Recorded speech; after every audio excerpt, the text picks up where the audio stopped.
Hi everyone, welcome to Current Crunch. I hope you all are doing well. हम start करते हैं हमारा आज का टॉपिक। कोशिश करूंगी डिजिटल मॉड्यूलेशन इस आपके वीडियो में कवर हो जाए कम्प्लीटली। कुछ चीज़ें अगर रह जाती हैं तो आपको मैं उसका पीडीएफ प्रोवाइड कर दूंगी जल्दी से, एक दो दिनों में टेलीग्राम ग्रुप पे।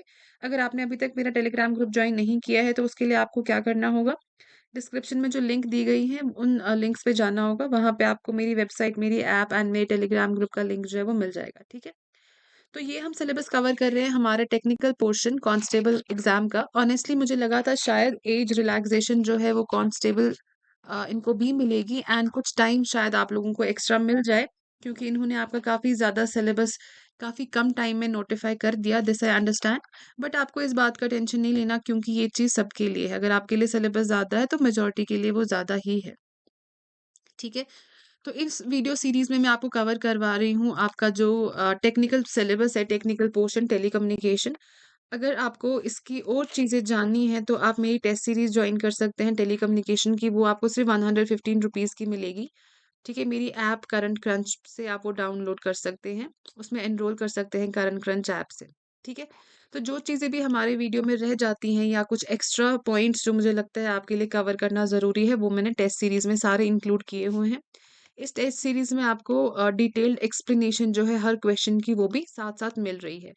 तो जब तक आपका ये मंथ चलता है, 8 दिसंबर को आपका एग्जाम है, तो होपफुली 31 तक आपकी सारी जो टेस्ट सीरीज है वो कंप्लीट हो जाएगी।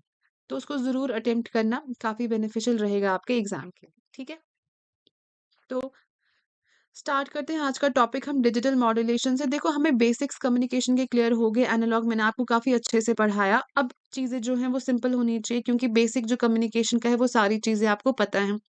डिजिटल मॉड्यूलेशन में सिर्फ क्या डिफरेंस आएगा, हमने एनालॉग पढ़ लिया, मॉड्यूलेशन सारा डिटेल में पढ़ लिया, कैसे सुपर इम्पोजिशन होती है, कैरियर वेव, इंफॉर्मेशन सिग्नल आपकी, वो सारा जो है मैंने आपको कॉन्सेप्ट क्लियर करा दिया। डिजिटल में क्या होगा, हम बाइनरी डिजिट्स के साथ डील करेंगे। ठीक है, दैट मीन्स आपको डिजिटल मॉड्यूलेशन में क्या बताया जाएगा, जो बाइनरी डिजिट्स कौन से हैं, 1 एंड 0। 1 एंड 0 को हम कैसे मॉडिफाई करके जो है केबल्स के थ्रू पास करवाते हैं, क्योंकि बाइनरी के साथ हम डील कर रहे हैं 1 एंड 0। फाइनली हमें क्या करना है, 1 पॉइंट से इसको दूसरे पॉइंट तक पहुंचाना है हमारी इन्फॉर्मेशन को। अब जैसे अभी तक हम एनालॉग, जो हमारी साइनोसाइडल वेव होती है, साइन वेव या हमारी कोसाइन वेव, ठीक है, इनको हम पास करवाते थे। अब हमें डिजिट्स को पास करवाना है। इससे क्या होगा, हमारा जो एफिशिएंसी है वो इम्प्रूव हो जाती है, नॉइस जो है वो हम रिड्यूस कर सकते हैं, एरर्स जो है काफ़ी कम आते हैं। फाइन, इस वजह से जो बाइनरी डिजिट्स है, हमने बाद में टेक्नोलॉजी स्विच करके we came towards the digital communication and digital modulation. अब थोड़ा इसका एवोल्यूशन देखते हैं हम डिजिटल कम्युनिकेशन का। हो सकता है एग्जाम में आपको थोड़ा यहाँ से भी क्वेश्चन आ जाए। 1844 में सैमुअल मॉर्सेस टेलीग्राफ जो है introduce digital communication using dots and dashes, जिसको इन्होंने मॉर्स कोड्स बताया। ठीक है,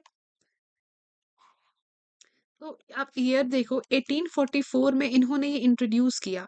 और अलेक्जेंडर ग्राहम बेल, हमें पता है पहला फोन इन्होंने ही बनाया using continuous signals, that is analog method, वो 1876 में आया। तो point to be noted here is, जो डिजिटल कम्युनिकेशन है वो आपका एनालॉग कम्युनिकेशन से पहले स्टार्ट हुआ था।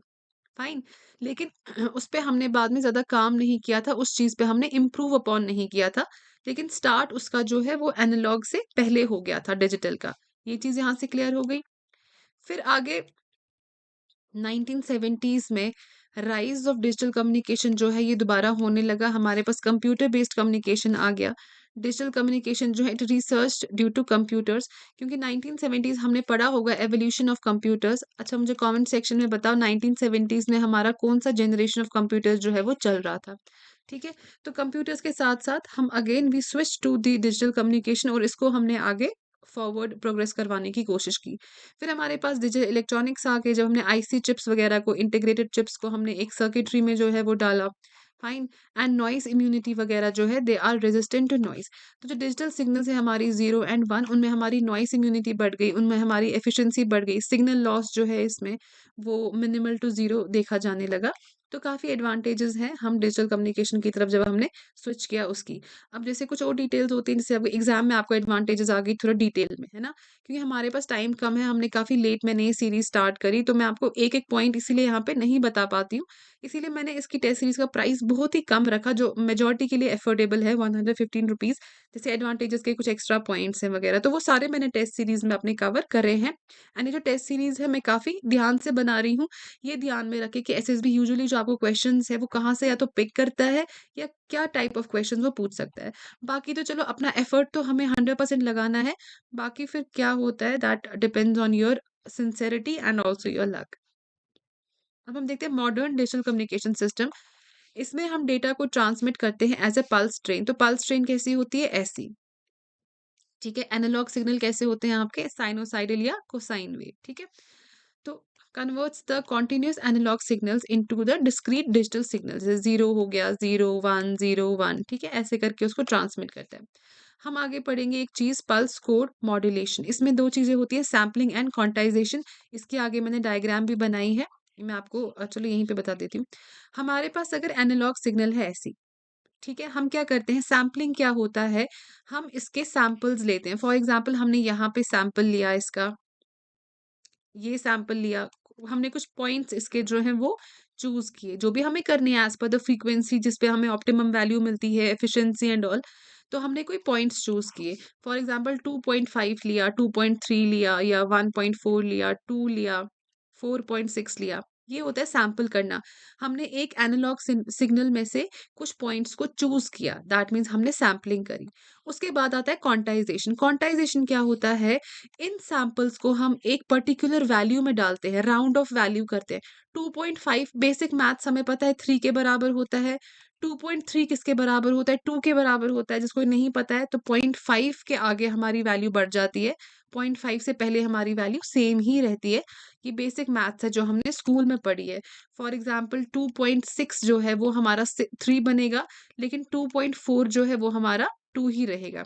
तो क्वांटाइजेशन में यही होता है। जो भी हमने वैल्यूज़ पॉइंट्स पिक करें, क्योंकि वो तो हमें काफ़ी चीज़ें ध्यान में रख के पिक करनी है ना, रैंडमली हम नहीं कर सकते हैं। तो हमारे पास डेसिमल पॉइंट्स भी आ जाते हैं, 2.3 आ गया, 2.2 आ गया, 1 आ गया, 4.6 आ गया। तो उसको अब राउंड ऑफ करके हम एक पर्टिकुलर वैल्यू पे लेके आते हैं, क्योंकि फाइनली हमारा काम क्या है? हमारा काम है वो जो वैल्यू हमें क्वांटाइजेशन से मिलेगी उसको वन्स एंड ज़ीरोज़ में कन्वर्ट करना, उसको बाइनरी डिजिट्स में लेके आना। सैम्पलिंग समझ गए, क्वांटाइजेशन आगे मैंने और भी लिखा हुआ है। तो देखो मॉड्यूलेशन हमें कंटीन्यूअस वेव मॉड्यूलेशन होती है एंड पल्स मॉड्यूलेशन। तो कंटीन्यूअस वेव मॉड्यूलेशन में हमने एम्पलीट्यूड एंगल, हमने एंगल मॉड्यूलेशन पढ़ा, हमारा फ्रीक्वेंसी फेज ये इसमें सिलेबस में था। पल्स मॉड्यूलेशन में हमारा एनालॉग मॉड्यूलेशन सिलेबस में है, जिसमें पीएम, पीडब्ल्यूएम, पीपीएम हमें अलग से मेंशन्ड है। तो जो कीवर्ड्स हमें सिलेबस में स्पेसिफिकली मेंशन्ड है ना, तो वो कीवर्ड्स जो है उन पे हमें ज़्यादा फोकस करना है। ठीक है? तो ये सारी चीज़ें जो है पीएम, पीडब्ल्यूएम, पीपीएम मैं आपको बताऊँगी इस वीडियो में। है बस बेसिकली उतनी कॉम्प्लिकेटेड चीज़ें नहीं है, पर इलेक्ट्रॉनिक्स का ऐसा होता है ना कि नाम ही टर्मिनोलॉजी इनकी ऐसी होती है कि इंसान डर जाता है कि इसमें पता नहीं क्या खतरनाक चीज़ भरी हुई है।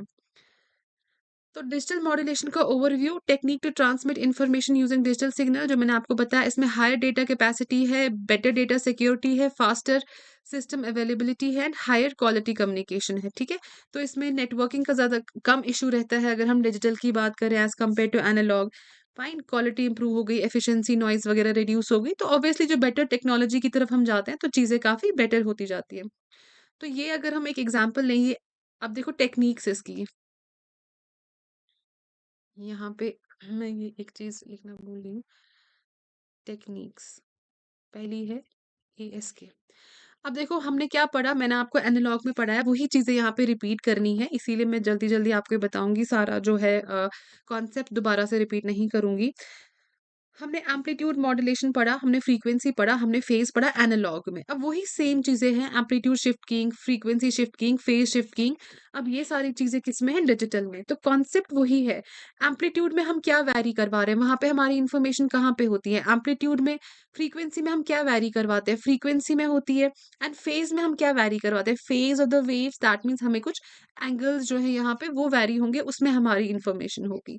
तो सेम जो हमने एनालॉग में पढ़ा है, सेम वही चीज़ें यहाँ पे भी हैं। तो इसमें हम 3 टाइप ऑफ टेक्निक्स जो है वो यूज़ करते हैं। एएसके हो गया आपका एम्पलीट्यूड वाला, एफएसके हो गया आपका फ्रीक्वेंसी शिफ्ट कीइंग वाला, एंड पीएसके हो गया आपका फेज शिफ्ट की।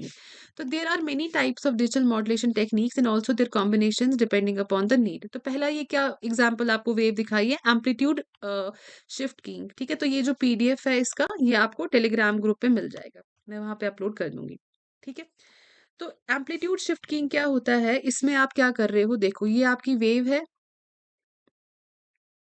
जो आपकी इन्फॉर्मेशन, हमारे पास दो सिग्नल्स होती है मॉड्यूलेशन के लिए, इन्फॉर्मेशन और कैरियर सिग्नल। जो हमारी इन्फॉर्मेशन सिग्नल है उसकी हमने सैम्पलिंग की, सैम्पलिंग से हमने उसको बाद में क्वांटाइजेशन एनकोडिंग वगैरह हो गई और उसको हमने 1 एंड 0 में कन्वर्ट किया। अच्छा, क्वांटाइजेशन के बाद, क्वांटाइजेशन में हमने क्या किया, राउंड ऑफ की वैल्यूज, 2.3 को 2 बनाया, 4.1 को 4 बनाया। उसके बाद हमें, मैंने आपको क्या कहा, हमें बाइनरी डिजिट्स में वैल्यू चाहिए 1 0, तो इस 2 को हमें 1 0 में कन्वर्ट करना है, उसको हम बोलते हैं एनकोडिंग। ठीक, वो कैसे होता है, हमें पता है बाइनरी में हम कैसे कन्वर्ट करते हैं, सिंपल तरीका है, और तो वो आपके रेलेवेंट नहीं है, बस मैं बता देती हूँ फिर भी। 2 1 2 0 रिमाइंडर हुआ, तो वैल्यू क्या आ गई, 1 0, 3 2 1 2, तो 1 1 वैल्यू आ गई, 4 2 2 4 0, 2 1 2 0, तो 1 0 0 वैल्यू आ गई। ठीक है, ये होता है एनकोडिंग। हमने क्वांटाइजेशन में राउंड ऑफ किया, क्योंकि अगर हमें 2.1 होता तो उसका 1 0 कन्वर्ट करना हमारे लिए मुश्किल था, तो हमने क्वांटाइजेशन करके इसको इसके नियरेस्ट वैल्यू पे राउंड ऑफ किया। फिर एनकोडिंग में हम क्या कर रहे हैं, इसको एक बाइनरी डिजिट में कन्वर्ट कर रहे हैं। अब हमारे पास एक बाइनरी इनपुट सीक्वेंस है ऐसा। तो अब अगर हम एएसके कर रहे हैं, amplitude shift shift keying, that means हमारे एम्पलीट्यूड के चेंजेस में हमें इन्फॉर्मेशन मिल जाएगी। फाइन, तो वो कैसे होगा, आप देखो, अब एम्पलीट्यूड कैसे चेंज हो रहा है, यहाँ पे 0 है तो हमारी सिग्नल फ्लैट होगी, यहाँ पे 1 है, फ्रीक्वेंसी हमारी कांस्टेंट है, तो हमारी सिग्नल क्या होगी, पॉजिटिव। फिर हमारा आ गया, फिर से फ्लैट है 0, तो हमारी सिग्नल फ्लैट होगी। ठीक है, फिर से हमारा 1 की तरफ जा रहा है, तो हमारी सिग्नल बढ़ के 1 आ गई। तो ये क्या हो रहा है, एम्पलीट्यूड में चेंजेस हो रही है, उसको हम एएसके बोलते हैं। फ्रीक्वेंसी शिफ्ट कीइंग क्या हुआ, इसमें आपका जो एम्पलीट्यूड है वो कांस्टेंट है। अब देखो, 0 पे फ्लैट आ गया, फिर 0 से 1 हो गया, तो फ्रीक्वेंसी आपकी एक तरीके की होगी। फिर से फ्लैट हो गया, तो फ्रीक्वेंसी अलग तरीके की होगी। फिर से आपका जो है वो 1 हो गया, 1 कितने टाइम तक चला, यहाँ पे 1 जो है वो नैरो है, तो यहाँ पे फ्रीक्वेंसी ज़्यादा होगी, फिर यहाँ पे थोड़ी कम होगी, तो यहाँ पे जो चेंजेस हैं वो किसमें होंगे, फ्रीक्वेंसी में। तो आपको याद रखना है एएसके किसके बराबर है, एम्पलीट्यूड जो हमने पढ़ा मॉड्यूलेशन के, एफएसके किसके बराबर है, आपका फ्रीक्वेंसी मॉड्यूलेशन के। ठीक है, ये चीज़ें यही है, इसमें कुछ डिफरेंस और नहीं है। फिर आ गया आपका phase shift keying. Phase shift keying क्या होता है, बेसिकली इसमें हम फेजेस चेंज करते हैं। फेजेस चेंज करने का क्या मतलब हुआ, हम एंगल्स चेंज कर रहे हैं। ठीक है, the phase of the output signal gets shifted depending upon the input. Depending upon the input, अगर आपकी सिग्नल 1 है तो एक पर्टिकुलर एंगल होगा। तो कौन से 4 एंगल्स हम इसमें लेते हैं, 0, 90 डिग्री, 180 डिग्री एंड 270 डिग्री। ठीक है, ये 4 एंगल्स हैं। तो अगर हमारा 1 होगा तो आपका 0 डिग्री होगा, हमारा अगर 0 होगा फॉर एग्जाम्पल तो 180 डिग्री होगा। तो क्या हो रहा है, आपके एंगल्स चेंज हो रहे हैं, फेजेस चेंज हो रहे हैं। तो इसको हम 2 पार्ट्स में डिवाइड करते हैं, मैं यहाँ पे आपको दिखाती हूँ। इसको हम 2 पार्ट्स में डिवाइड करते हैं। एक होता है आपका, यहाँ पे मैंने लिखा हुआ है, एक है आपका बाइनरी फेज शिफ्ट कीइंग, एक है आपका क्वाड्रेचर फेज शिफ्ट कीइंग। ठीक है, BPSK, binary phase shift keying, and QPSK, quadrature phase shift keying. तो बाइनरी फेज शिफ्ट कीइंग में क्या होता है, हम इसमें 2 अलग फेज एंगल्स लेते हैं, इसमें 2 ही एंगल्स हम अलग लेते हैं, 2 एंगल्स। इसमें अगर 1 रिप्रेजेंट कर रहा है 0, तो 0 रिप्रेजेंट करता है, अगर 1 डिग्री नहीं है, 1 हमारा जो डिजिट है, हमारा बाइनरी बिट। ठीक है, 1 रिप्रेजेंट कर रहा है 0, 0 रिप्रेजेंट कर रहा है 180। फाइन, जब रिसीवर पे सिग्नल जाएगी, अगर 1 होगा तो हमें पता है कि 0 डिग्री जो है वो आंसर होगा, मतलब 0 डिग्री का एंगल। और अगर 0 आ गया, फिर हमें पता है हमें फेज कितना चेंज करना है, 180 डिग्री फेज चेंज करना है। ठीक है, तो ऐसे करके हम रिसीवर एंड पे सिग्नल को रिसीव कर लेंगे। फिर QPSK में क्या हो रहा है, 4 फेज एंगल्स यूज हो रहे हैं, 0 90 डिग्री, मतलब 4 फेज एंगल्स में हमारी जो वेव है वो शिफ्ट करेगी, 180 डिग्री एंड 370 डिग्री। ठीक है, तो 0 इसमें क्या होता है, इसमें हमने एक ही डिजिट लिया है, मतलब एक बिट हम लेते हैं, या 0 या 1 एक टाइम पे। इसमें एक टाइम पे हम 2 बिट्स लेते हैं। फाइन, तो 0 होगा आपका अगर 0 डिग्री होगा तो वो बिट्स होंगे हमारे 0, 0, 90 डिग्री होंगे 0, 1 या 1, 0, 1, 1, यही 4 कॉम्बिनेशंस पॉसिबल हैं 1, 0, 1, 1। तो 0, 0 पे हुआ 0 डिग्री, 0, 1 पे हुआ 90 डिग्री, 1, 0 पे हुआ 180 डिग्री एंड 1, 1 पे हुआ आपका 270 डिग्री। ये 270 डिग्री है। तो इसमें आप डिफरेंस याद रखोगे, बीपीएसके में हमने क्या लिया, हमने 1 बिट लिया, या हमारा एक टाइम पे 0 होगा या 1 होगा। इसमें क्वाड्रेचर में हम 2 बिट्स ले रहे हैं। एक टाइम पे हमारा या तो 0, 0 होगा, 0, 1, 1, 0, 1, 1। अब अगर हमने 1, 0, 0 जो है रिसीवर एंड पे रिसीव किया, तो उनको पता है, रिसीवर को पता है इस टाइम पे हमारा 0 डिग्री चेंज हो रहा है। फाइन। एंड अगर हमने अब रिसीवर एंड पे 0, 1 रिसीव किया, तो हमें पता है कि हमारी सिग्नल को 90 डिग्री शिफ्ट करना है। फिर हमें पता है 180 डिग्री शिफ्ट करना है। फिर अगर 1, 1 आया तो कितना करना है, 270 डिग्री शिफ्ट करना है। 270। तो अकॉर्डिंगली हमें रिसेप्शन पे हमारे रिसीवर एंड पे क्या होगा, जहाँ पे डीमॉड्यूलेटर प्रेजेंट है, वो इस चीज़ को डिटेक्ट करेगा कि किस पॉइंट पे हमारा कौन-सा फेज़ एंगल चेंज हो रहा है, तो उसी फेज़ एंगल के अकॉर्डिंग हमारी कौन-सी इन्फॉर्मेशन जो है वो होगी। फाइन? तो ये होता है आपका quadrature phase shift keying and आपका बाइनरी फेज़ शिफ्ट कीइंग। देखो इसके क्या एडवांटेजेस हैं बीपीएसके के और क्यूपीएसके के। ये जो बीपीएसके है इसकी स्पीड कम होगी ऑब्वियसली, क्योंकि इसके जो बिट्स है इसमें हम 1 ही bit at a time transfer कर सकते हैं। लेकिन इसके कम डेटा जाता है तो ज़्यादा रिलायबल है and it is less complex, ठीक है? लेकिन क्यूपीएसके में क्या होता है, इसमें स्पीड तो नो डाउट इंक्रीज हो जाएगी, because we are using 2 bits at a time and also 4 angles में शिफ्ट हो रहा है, तो हम ज़्यादा इन्फॉर्मेशन रिट्रीव कर पाते हैं। लेकिन ये काफ़ी कॉम्प्लेक्स स्ट्रक्चर है, कॉम्प्लेक्सिटी की वजह से इसकी रिलायबिलिटी भी जो है वो कम हो जाती है, ठीक है? तो इतना आप याद रखो बीपीएसके में एंड क्यूपीएसके में। आगे देखते हैं ये वेव। फिर analog to digital conversion, purpose convert से अच्छा, ये सैम्पलिंग आपको सिलेबस में सेपरेट भी लिखे, वो ये वही प्रोसेस यहाँ पे जो है एक्सप्लेन किया हुआ है। एनालॉग टू डिजिटल कन्वर्जन तो क्या हो रहा है, बेसिकली हमारी एनालॉग वेव है, इसको हम डिजिटल में कैसे कन्वर्ट करते हैं, पहले सैम्पलिंग होता है, उसके बाद क्वांटाइजेशन होता है, फिर आपका एनकोडिंग होता है। तो डिजिटल सिग्नल जो जीरोस एंड वंस है, they are easier to process, store and transmit without noise, ठीक। सैम्पलिंग में हम क्या कर रहे हैं, यहाँ पे मैंने ग्राफ बनाया था, ये सैंपल है आपका, इसमें आप क्या कर रहे हो, सैंपलिंग के कुछ आपने पॉइंट्स चूज किए हैं, जिस पॉइंट पे आपका जो भी आपको जिस डिजायर्ड फ्रीक्वेंसी पे अपना डेटा चाहिए, आपने उठाए वो पॉइंट्स, इसको बोल रहे हैं कि आप सैंपलिंग कर रहे हो। उसके बाद आप क्या कर रहे हो, क्वांटाइजेशन कर रहे हो, rounding off each sample to the nearest fix level, simplifies the signal by mapping it to a set of values, क्योंकि मैंने कहा 2.3 को आपको डिजिट्स में कन्वर्ट करना जो है वो मुश्किल होगा। आप 2.3 को राउंड ऑफ करके उसकी वैल्यू 2 ले लेते हो एंड इसको बाद में क्या कर लेते हो, बाइनरी वंस एंड जीरो में कन्वर्ट करते हो। उसके बाद क्या आ जाता है लास्ट में, एनकोडिंग, ठीक है। यहाँ पे आपने क्या किया, क्वांटाइजेशन में राउंड ऑफ करके 2 ले लिया। यहाँ पे आप एनकोडिंग में क्या करोगे, converts each quantize sample into the binary code 0 and 1, जो मैंने आपको बताया। रिजल्ट एक डिजिटल सिग्नल हमारे पास रेडी हो जाती है, जिसको हमें ट्रांसमिट करना है, स्टोर प्रोसेस जो करना है अकॉर्डिंग टू द, मतलब अकॉर्डिंग टू आवर रिक्वायरमेंट। फिर पल्स मॉड्यूलेशन हमने देखा। पल्स मॉड्यूलेशन में मैंने आपको ग्राफ यहाँ पे बनाया था, हमने फ्लो चार्ट। पल्स मॉड्यूलेशन में हमें क्या देखना है, एनालॉग मॉड्यूलेशन में पीएएम क्या होता है, pulse amplitude modulation, pulse width modulation and pulse phase modulation, ये 3 हमें सेपरेटली यहाँ पे डिस्कस करने हैं। अब आगे स्टार्ट करते हैं। पल्स मॉड्यूलेशन होता क्या है, टेक्निक टू ट्रांसमिट सिग्नल, चाहे वो इमेज हो या साउंड हो, by converting them into pulses.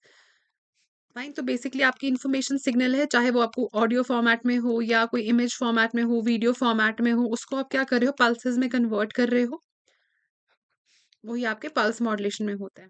Fine, तो कैसे काम करता है ये, instead of sending continuous analog signal directly, signal को पहले हम ब्रेक करते हैं इनटू डिस्क्रीट पॉइंट्स और सैंपल, जैसे अभी मैंने आपको बताया, हम कोई पॉइंट्स चूज करेंगे। Each sample is then represented by a pulse, तो हम हर सैंपल को बाद में एक पल्स से रिप्रेजेंट करते हैं, जहाँ पे हाइट ऑफ द पल्स कैसे रिप्रेजेंट होती है, by amplitude module, pulse amplitude modulation, जिसको हम पैम बोलते हैं। Width of the pulse can represent the sample value, जिसको हम पल्स विड्थ मॉड्यूलेशन बोलते हैं। And position of the pulse can represent the sample, can represent the position of pulse in time, can represent the sample value. तो basically sample value हमें 3 तरीके से निकलती है, या तो उसकी हाइट से हम अपनी जो इन्फॉर्मेशन है वो देखेंगे, एम्पलीट्यूड, या तो हम विड्थ में देखेंगे, दैट मीन्स अगर ये पल्स है तो ये इसकी विड्थ हो गई, ये इसकी विड्थ हो गई, ठीक है, इसमें देखेंगे। या पल्स कितनी जल्दी चेंज हो रही है, पोजीशन ऑफ पल्स एक फिक्स्ड इंटरवल में क्या है, पोजीशन मैं आपको एग्जांपल के साथ समझाऊंगी तीनों। पोजीशन ऑफ पल्स एक फिक्स्ड इंटरवल में क्या है? फिक्स्ड इंटरवल में, ठीक है, that is your pulse position modulation. तो डीमॉड्यूलेशन में ये याद रख लेना, हम क्या यूज करते हैं? हम लो पास फिल्टर यूज करते हैं। लो पास फिल्टर हमें पता है क्या करता है, जो हाई फ्रीक्वेंसीज है, जो नॉइज रिप्रेजेंट कर सकता है, उसको ब्लॉक कर देता है, और सिर्फ लो फ्रीक्वेंसी, क्योंकि जो हमारी कैरियर वेव होती है वो लो फ्रीक्वेंसी की होती है, ठीक है, सिर्फ उसको पास करता है। फाइन। तो वही यहाँ पे लिखा हुआ है, LPF acts as an integrator, meaning it combines or smooths out the pulse into a continuous signal। तो कैसे काम करता है इंटीग्रेटर? बेसिकली ये क्या करता है, जो कि पल्स की जो हाइट है और उसकी विड्थ है उसको स्मूथ कर देता है, इस तरीके से कि जो वेव है ये स्मूथ ऐसे हो जाती है, एंड आपके पास एक साइन वेव जो है डिमॉड्यूलेशन रिसीवर एंड पे मिल जाती है। तो इसको बोला जाता है, यहाँ पे जो लिखा हुआ है, LPF integrates the pulses, meaning it adds the area under each pulse। कैसे ऐड करेगा? इसकी जो विड्थ है, देखेगा वो कितनी है, पल्स की विड्थ एंड पल्स की हाइट, उसके हिसाब से पल्स को स्मूथ कर देगा, ठीक है। LPF का एक फ्लैट फ्रीक्वेंसी रिस्पॉन्स है, दैट मीन जो इसकी फ्रीक्वेंसी होगी, कैरी जो आपकी मैसेज की फ्रीक्वेंसी होगी, उसी फ्रीक्वेंसी रेंज में आपका जो काम है वो होना चाहिए, दैट मीन उसी फ्रीक्वेंसी रेंज पे बराबर काम होना चाहिए। ऐसा नहीं है कैरियर वेव आपको ऐसी फ्रीक्वेंसी रिप्रेजेंट कर रहा है एंड आपके रिजल्ट में ऐसी फ्रीक्वेंसी आ रही है, ठीक है, ऐसा नहीं होना चाहिए। तो ये कर क्या काम करता है कौन? Low pass filter. Simple terms में ओरिजिनल सिग्नल जो है typically low frequency, during PAM आपका amplitude modulation transmission high frequency pulses are added to carry the low frequency signal, ठीक है। When we demodulate recover the signal, जो low pass filter है, removes the high frequency pulse components allowing us to retrieve the original low frequency signal. हमें पता है हमारे पास जो information signal है वो लो फ्रीक्वेंसी सिग्नल होती है, उस फ्रीक्वेंसी सिग्नल के अलावा जो भी हाई फ्रीक्वेंसी हो, चाहे वो कैरियर की तरफ से हो या चाहे वो नॉइस की तरफ से हो, ये उसको एटेन्युएट कर देता है, उसको वो काट देता है, एंड सिर्फ लो फ्रीक्वेंसी सिग्नल जो हमारी एक्चुअल मैसेज रिप्रेजेंट करता है उसको पास करता है। ये चीजें मैंने आपको बताई। ये सिंपल इसकी डायग्राम, ये पैम सिंपल आपकी एक sampled pulse amplitude modulated wave है, एंड ये आपका लो पास फिल्टर है, एंड ये आपका आउटपुट है। फिर second is your pulse time modulation. अच्छा, पल्स मैं आपको कहता, मैं एग्जांपल बताऊंगी, तो पैम में आप क्या एग्जांपल याद रख सकते हो? फॉर एग्जांपल आप टेम्परेचर मेजर कर रहे हो, measuring temperature at every hour. आप हर घंटे टेम्परेचर मेजर कर रहे हो। अब टेम्परेचर की वैल्यू अगर 1 है तो पल्स में ऐसे आएगा, टेम्परेचर की वैल्यू अगर 2 डिग्री है तो पल्स ऊपर जाएगी फिर नीचे आएगी। तो ये जो एम्पलीट्यूड में चेंज आया है, इससे आप देख सकते हो कि आपका जो टेम्परेचर है उसकी वैल्यू कितनी अप एंड डाउन हुई है। सिंपल, ये आपको पल्स एम्पलीट्यूड समझने में हेल्प करेगा। पल्स आपकी वैसी जनरेट हो जाएगी with a height that matches the temperature value, की टेम्परेचर कितनी कम एंड ज्यादा हो रही है। Second is your pulse time modulation. ये दो टाइप का होता है, PWN and PPM, that is a pulse width modulation and pulse position modulation, ठीक है। पल्स विड्थ मॉड्यूलेशन क्या करता है? Modulation method where the width और the duration of each pulse changes based on the message of signals amplitude. अब इसमें width change हो जाएगी, जो आपकी मैसेज है। एम्पलीट्यूड में क्या हमने कहा था, जो आपका मैसेज है, for example temperature in the case that I gave you, उसके अकॉर्डिंग इसका एम्पलीट्यूड चेंज हो रहा है पल्स का। अब जो इन्फॉर्मेशन है, जो आपकी मैसेज है, जो इनपुट है, उसके अकॉर्डिंग आपकी पल्स की विड्थ चेंज हो रही है। फॉर एग्जाम्पल अगर कोई कार की स्पीड से रन कर रही है, फाइन, वो रिप्रेजेंट करेगा pulse of the wave. Motor की स्पीड इतनी हो गई, इतनी हो गई, इतनी हो गई, इतनी हो गई, ठीक है। तो जितनी विड्थ चेंजेस आ रही हैं उस हिसाब से आपको क्या पता चलेगा कितनी स्पीड चेंज हो रही है। तो ये हो गया आपका पल्स चेंजेस, ठीक है। Pulse width varies in proportion to the message signals amplitude, जितना उसका हाई आपका जो मैसेज सिग्नल होगा, फॉर एग्जाम्पल हम रिप्रेजेंट करेंगे मोटर की स्पीड को ऐसे, कम ज्यादा हो रहा है तो मतलब इसके एम्पलीट्यूड में चेंज आ रही है, आपको रिप्रेजेंट कर रहा है कम ज्यादा। वहां से हम क्या कर रहे हैं, अपना जो विड्थ है वो निकाल रहे हैं। जब ज्यादा आपको स्पीड हाई हो जाएगी तो विड्थ बढ़ जाएगी, फिर मोटर की स्पीड कम हो गई तो आपकी विड्थ पल्स की कम हो जाएगी, फिर और कम हो गई तो आपकी जो पल्स की विड्थ है और कम हो जाएगी, ठीक है। Known as pulse duration modulation और pulse time modulation. High bandwidth than PM, इसका जो बैंडविड्थ है वो पीएम से ज्यादा होता है। अब देखो इनके डिफरेंसेस हम लास्ट में डिस्कस करेंगे, या मैं आपको इसका PDF भी दे दूंगी, इन तीनों की डिफरेंसेस आपको पता होनी चाहिए। इसमें हम amplitude limiters are use to keep the amplitude steady and reduce the noise by clipping any excess. हमने एनालॉग में भी पढ़ा था ये। हम ये पीएएम में एम्पलीट्यूड लिमिटर यूज़ नहीं करेंगे क्योंकि वहाँ पे हमें जो इन्फॉर्मेशन है वो एम्पलीट्यूड के चेंज से ही निकलती है। पर यहाँ पे एम्पलीट्यूड के वेरिएशंस का इम्पैक्ट पड़ सकता है फाइनल रिजल्ट पे, तो हम एम्पलीट्यूड को लिमिट कर सकते हैं, इसीलिए यहाँ पे हम एम्पलीट्यूड लिमिटर जो है वो यूज़ करते हैं। फिर आ गया आपका pulse position modulation, where a pulse position changes based on the message signals amplitude but amplitude and width stay constant. ठीक है, तो मैसेज सिग्नल के एम्पलीट्यूड के अकॉर्डिंग, इससे आप कंफ्यूज नहीं हो जाना। बेसिकली एम्पलीट्यूड आपको यहाँ पे मैसेज बता रहा है। जो फाइनल रिजल्ट हमारे पास आएगा उसमें एम्पलीट्यूड जो है वो पीएएम और डब्ल्यूएम और पीपीएम में वो कांस्टेंट रहेगा। ठीक है, लेकिन जो हमारी इंफॉर्मेशन सिग्नल है उसके जो एम्पलीट्यूड कम ज्यादा हो रहा है उससे हमें हमारी इंफॉर्मेशन का पता चलता है। फाइनल रिजल्ट में एम्पलीट्यूड कांस्टेंट होगा, लेकिन आपका जो पल्स में चेंज हो रही है, जो विड्थ में चेंज हो रही है, उससे हम इंफॉर्मेशन निकालेंगे। को समझने के लिए हम एक एग्जांपल लेते हैं सीरीज ऑफ फ्लैश लाइट की। मैं यहाँ पे आपको बता देती हूँ, एक सीरीज ऑफ फ्लैश लाइट। अगर हमारे पास सीरीज ऑफ फ्लैश लाइट्स हैं, दैट मीन्स हमारे पास कुछ सीरीज ऑफ टॉर्चेस हैं, वही हुआ ना flash lights. Fine, the light जो है फ्लैश की, ये पहले भी जल सकती है, अर्ली भी हो सकती है, बिल्कुल ऑन टाइम भी फ्लैश कर सकते हैं हम लाइट को, या ईच सेकेंड हम इसको डिले भी कर सकते हैं, let within each second. क्योंकि हमें पल्स में क्या करना होता है, हमें देखना होता है पोजीशन ऑफ द पल्स एक फिक्स्ड इंटरवल में। तो हमने 3 लिया, तो टाइम से थोड़ा पहले, ऑन टाइम या थोड़ा लेट। ठीक है, अब अगर हम क्या करेंगे, फॉर एग्जांपल हम अर्ली फ्लैश लाइट ऑन करते हैं, दैट मीन्स अर्ली हो गया, तो वो रिप्रेजेंट करेगा 0। फाइन, फिर हमने ऑन टाइम फ्लैश किया, ये रिप्रेजेंट करेगा एक मिडिल सिग्नल वैल्यू। फाइन, एक ट्रांजिशन वैल्यू। फिर क्या होगा, हमने कुछ सेकेंड्स लेट फ्लैश किया, वो रिप्रेजेंट करेगा 1। तो ये क्या रिप्रेजेंट करेगा, अगर आपकी सिग्नल लो है तो लाइट जो है might flash a little bit earlier. ये आपका इंफॉर्मेशन रिट्रीव हो जाएगी रिसीवर एंड पे कि अगर आपकी सिग्नल लो आ रही है, दैट मीन्स फ्लैश लाइट हमने टाइम से पहले ऑन की। अगर सिग्नल हाई है, दैट मीन्स हमने जो फ्लैश लाइट है वो टाइम के 1 सेकेंड बाद ऑन की। ठीक है, पीपीएम में क्या होता है, जो शिफ्टिंग पोजीशन ऑफ पल्स है, जो यहाँ पे फ्लैश हमने बोला, with in a fixed time frame conveys आपको इन्फॉर्मेशन देता है। ठीक है, तो इसमें पल्स की हाइट और विड्थ चेंज नहीं हो रही है, इसमें हम देख रहे हैं उसने कैसे पोजीशन शिफ्ट की है। तो हमें रिसीवर एंड पे पता है कि अगर सिग्नल हमारा लो है, दैट मीन 0 है, तो लाइट जो है might flash a bit earlier, light जो है might flash a bit earlier. ठीक है, एंड अगर सिग्नल हाई है, दैट मीन्स लाइट जो है फ्लैश कर रही है 1 सेकेंड लेट। तो इससे क्या होगा, हम रिसीवर एंड पे अपनी जो इन्फॉर्मेशन है वो रिट्रीव कर सकते हैं बेस्ड ऑन कि हमारे किस टाइम फ्रेम में हमारी पल्स ऑन है एंड किस टाइम फ्रेम में हमारी पल्स ऑफ है। उस टाइम फ्रेम के अकॉर्डिंग, उस पल्स के ऑन ऑफ के एंड टाइम फ्रेम के अकॉर्डिंग हमें ये पता चलेगा कि हमारी फ्लैश लाइट इस टाइम पे फुल इंटेंसिटी पे जल रही है या नहीं। ये आपका है एग्जाम्पल पीएएम का। ठीक है,